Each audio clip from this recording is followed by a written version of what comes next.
আমার জীবনের সবচেয়ে বড় ভুল সিদ্ধান্ত কি ছিল জানোস? এই লিসার মতো একটা আধুনিক মাইয়া বিয়া করা। এইটা বিয়া না করে আমি যদি দেশ থেকে একটা সহজ সরল মাইয়া বিয়া করে আনতাম অনেক ভালো থাকতাম। Now he needs a thorough checkup. তার জন্য অনেক টাকার দরকার। আমি এত টাকা কিভাবে জোগাড় করব? ওর ইন্স্যুরেন্স থাকলে আমি চিন্তা করতাম না, কিন্তু ওর তো ইন্স্যুরেন্স নেই। আপনি তো জানেনই ও কেমন হিসাবী। আর এদিকে আমার মায়ের ট্রিটমেন্ট করতেই সব টাকা শেষ হয়ে যায়। এখন আমি কি করব? আরে আজ এরা কথা কইলি হইলো, একটু মাথা ঘুরায় পড়ে গেছি তাতেই নাকি আমার থরো চেকআপ লাগবে। আসলে ওইটা একটা মগের মূল্য। এতগুলা টাকা ফালতু এখন হাসপাতালে দেওয়া লাগবে।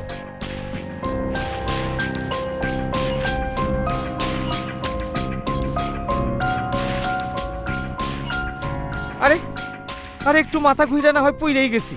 তুই বেটি আমারে বাসায় নিয়ে মাথায় ঠান্ডা পানি ঢালতি, আমারে কি টাকার গাছ ভাবছে? হায় হায়, আমি ফতুর হয়ে যাব।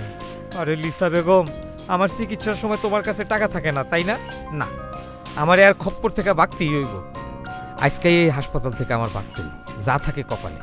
তাইলে এই আজাইরা খরচ থেকেও বাঁচমু, আর ওই ডাইনির হাত থেকেও বাঁচা যাইব।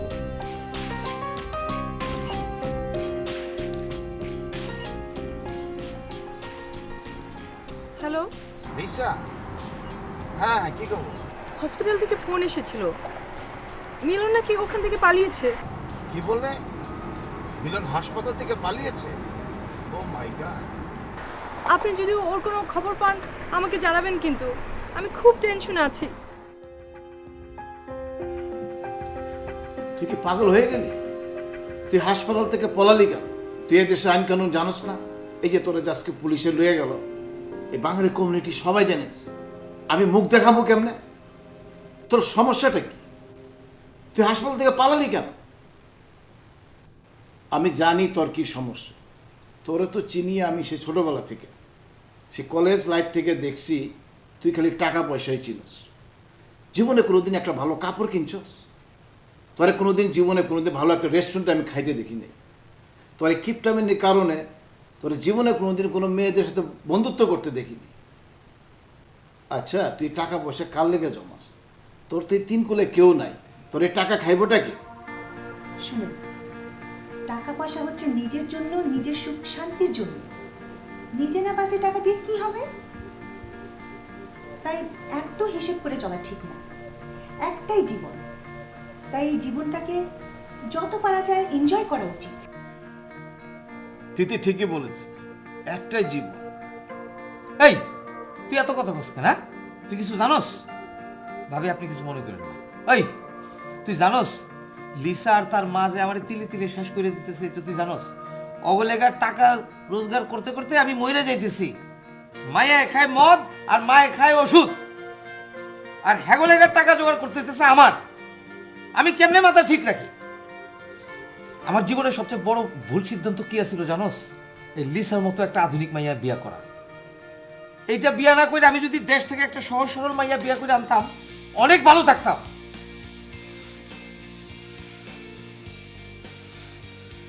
লিসা আমারে ডর দেখায়, আমারে ভয় দেখায়, কয় পুলিশে আমার নামে গিয়ে কমপ্লেন করবো যে আমি তার গায়ে হাত দিছি। এটা কয়ে সে আমারে শাস্তি দেওয়া হইব। তুই কয় এটা একটা ডাইনি মাইয়া না? না রে দোস্ত, আমি তোকে এই মগর মূল্যকে আর থাকুম না, আমি দেশে যাবো গা। তুই তো খালি টাকা চিনস, লোভী। তুই তো লিসারে বিয়ে করছিল টাকার জন্য। ও ভাবছিলি লিসার চাকরি আছে, ভালো গাড়ি আছে, বাড়ি আছে, হ্যাঁ তাই না? শুনুন ভাই, লিসাকে আপনি যাই ভেবে বিয়ে করেন না কেন, বিয়েটা কিন্তু আপনি খারাপ করেননি। লিসা মেয়েটা খুব ভালো। আপনার অসুস্থতায় সে আমাকে ফোন করেছে, অনেক কেঁদেছে। সারাটা জীবন মেয়েটা স্ট্রাগল করলো। ওর বাবা নেই, ভেবেছিল আপনাকে পাশে নিয়ে সারাটা জীবন উপভোগ করবে।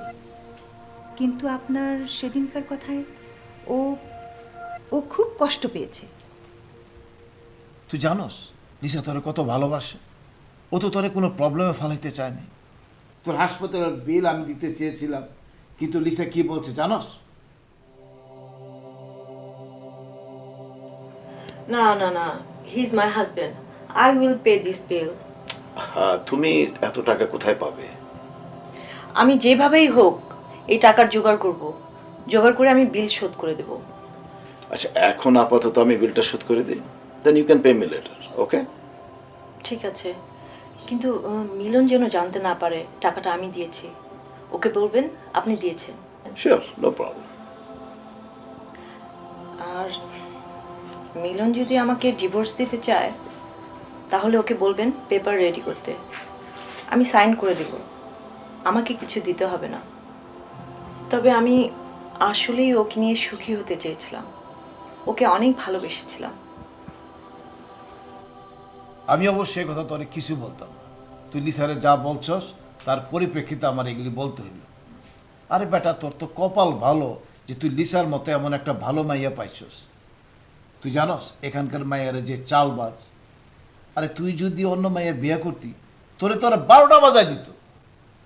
আচ্ছা, লিসা তো আপনার স্ত্রী, তাই না? তার সুখ দুঃখ হচ্ছে আপনার সুখ দুঃখ।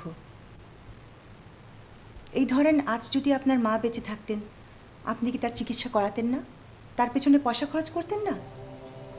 এই বয়সে এমন অসুস্থ অবস্থায় উনি কোথায় যাবেন? আপনি হলে কি পারতেন আপনার মাকে মেরে ফেলতে বা ফেলে দিতে?